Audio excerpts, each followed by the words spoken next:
A really disturbing story out of Sweden, where despite the Sweden Democrats' success in pushing through an effective remigration policy, the country's 2 decades long experiment with open border insanity is still having a lasting impact. A 68-year-old man from Stockholm was kidnapped by 4 Afghan nationals living in Sweden. The man disappeared near his home in Skarholmen, prompting his family to alert the authorities. The victim was then tied up, beaten up, and kept hostage in the trunk of a vehicle. The Afghan gang then contacted the man's family, demanding a ransom of €42,000 for his release. In a harrowing series of text messages, the kidnappers warned the family that they could, quote, collect the pieces of their loved one if they failed to pay up. But by then it was likely already too late. The elderly man's body was found at the side of the E4 highway near Jönköping 2 days after his family reported him missing. He'd suffered severe bleeding and possible brain damage. An image showing the amount of blood found in the trunk of the car, which I can't show, offers a very clear indication of the horrific ordeal he went through. Surveillance footage showing the culprits purchasing silver tape and cleaning products was crucial to securing convictions. Mohammed Masavi, a 34-year-old Afghan citizen, was sentenced to life in prison for murder and human trafficking. The court ruled that he would be expelled from Sweden after serving his sentence with no possibility of return. Wait, what? After his sentence? Why not just deport him now? Let the Taliban deal with him. Why should Swedish taxpayers have to foot the bill for feeding and accommodating this monster for the rest of his life? The cost of the convicted individual's legal defense will also have to be covered by the taxpayer. 2 younger men, also Afghan nationals, were also convicted of human trafficking. Musawar Abdul Ahmadi, 20, received a prison sentence of 5 years and 10 months and will be deported upon release. Again, why? Just kick him out now. If you want to express your ideas through videos like I do, you should check out InVideo AI. And with this exciting new upgrade in InVideo AI version 3, you can create stunning full-length videos, irrespective of your skill level and without having to learn arduous new programs from scratch. Let me walk you through how it's done. Just start with a simple text prompt and it creates the first rough draft for you. For example, create a 1-minute story about a man who wakes up only to find himself living in a different period of history. Check out what InVideo AI produced after just a few minutes. This morning,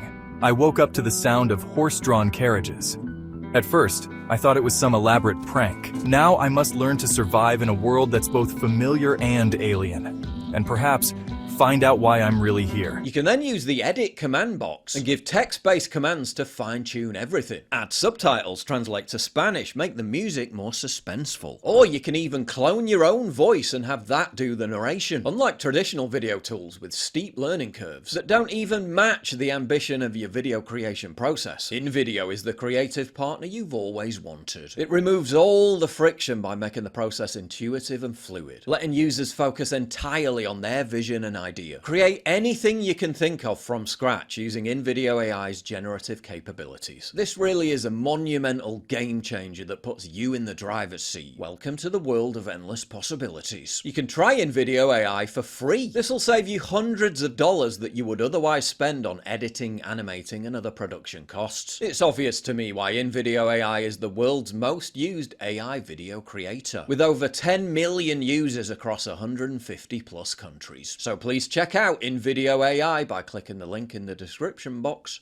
down below. Ilya Farzad, now 18 but 17 at the time of the crime, was sentenced to 1 year and 8 months in closed youth care. Due to his age at the time of the crime, he will not be deported. Back on the streets of Sweden within 12 months then, another Afghan woman who helped protect and purchase flights for the murderer was extradited back to Sweden after being caught in Italy. She received a conditional sentence and community service. Despite previous convictions for theft, she will be allowed to remain in Sweden. Community service for aiding and abetting a literal murderer. People in Sweden have received harsher sentences for posting offensive online content. The lenient so-called punishments once again illustrate how Sweden has so much work to do in order to uproot this kind of barbarism from its society. Once the safest country in Europe, Sweden has turned into one of the most dangerous thanks to mass migration. Migrant-linked violence is so out of control. In the first 27 days of January, Sweden experienced 27 7 bombings, prompting Prime Minister Ulf Kristersson to admit that the authorities had lost control of the situation. With the next election not too far away, it's coming up next year, the right-wing Sweden Democrats could outflank Kristersson's moderate party. Under the current coalition government setup, Kristersson is dependent on the SD's votes to pass legislation, meaning he's been forced to adopt much of the SD's anti-mass migration policy, leading to Sweden taking in its lowest number of asylum seekers since 1997. And for the first time in over 50 years, Sweden achieving net emigration, more migrants leaving than coming in, something that would be near unthinkable in other Western European countries. But if the wave of migrant-linked violence afflicting the country continues to worsen, Sweden Democrats, who are currently ahead of the moderate party in the polls, might not just be a part of the next government, they could and should be leading it.